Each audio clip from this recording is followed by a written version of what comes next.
tenemos que calcular el momento de inercia con respecto al eje X centroidal de esta figura. Entonces tenemos que calcular primero el centroide de la figura. Bueno, lo que nos damos cuenta es que esta es una figura compuesta por diferentes figuras elementales. Aquí tenemos un triángulo, aquí tenemos un rectángulo y aquí tenemos un círculo. Entonces vamos a obtener las propiedades de cada una de estas áreas.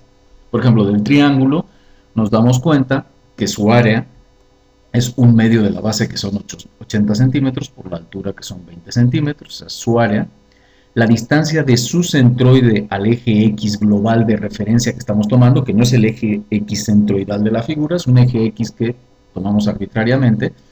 Esta distancia y testada sería 40 centímetros más un tercio de 20, que nos da 46.667 centímetros. Esta es la distancia. Siempre tenemos que seleccionar un eje de referencia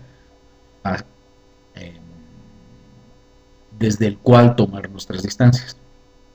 Y el momento de inercia local con respecto a su eje X centroidal local del triángulo es un 36avo de la base, que es 80 centímetros, por la altura del cubo, que es 20 centímetros. En el caso del rectángulo, lo mismo, el área del rectángulo es 80 por 40, la distancia a nuestro eje de referencia es 20 centímetros, o sea, la distancia de su centroide al eje de referencia son 20 centímetros. Noten que estamos tratando de buscar el momento de inercia con respecto al eje X global, ¿sí? Por eso estamos buscando las distancias perpendiculares al eje X, que son las distancias Y. Y el momento de inercia con respecto a su centroide local, de este rectángulo, es un doceavo de la base por la altura.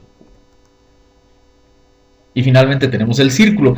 El círculo, aquí tenemos una característica interesante. Este círculo es un agujero que vamos a hacerle a nuestro rectángulo. Por lo tanto, va a ser un área negativa, ¿sí? Si a nuestro rectángulo le quitamos esta área, nos queda la figura original. Entonces, el área de este círculo sería menos pi por r al cuadrado, que sería menos 314.16 centímetros cuadrados. La distancia de su centroide al eje, digamos, de referencia es 20 centímetros. Y el momento de inercia con respecto a su eje centroidal local es un cuarto de pi por r a la cuarta. Esto se saca de las tablas. Desde luego esto es negativo, ¿sí? Porque estamos metiendo un agujero. Recordemos que el momento de inercia en última instancia es área por distancia al cuadrado. Por lo tanto, el momento de inercia es de alguna manera proporcional, tiene el mismo signo que el área. Por lo tanto, por eso tenemos un valor negativo del momento de inercia con respecto a X. Bueno, pues ya nada más es cuestión de combinar todas estas propiedades. Primero tenemos que calcular dónde está localizado el centroide global de la figura, ¿sí? Entonces el centroide global de la figura se encuentra, lo podemos calcular como la suma de los primeros momentos de área con respecto a nuestro eje de referencia, dividido entre el área total, que sería 800 por 46.667, más 3200 por 20, más menos, porque tenemos signo menos, 314.16 por 20. Dividido entre el área total, que es 800 más 3200 menos 314.16. Y esto nos da 25.788, que sería el eje, sería la distancia de nuestro eje de referencia X al centroide global de la figura.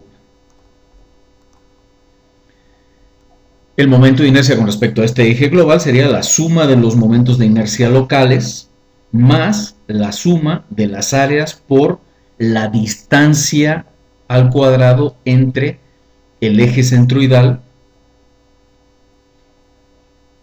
local y el eje centroidal global. Esto sería lo que nos da. Esta sería la expresión desarrollada con base en estos datos y en Y testada, y el momento de inercia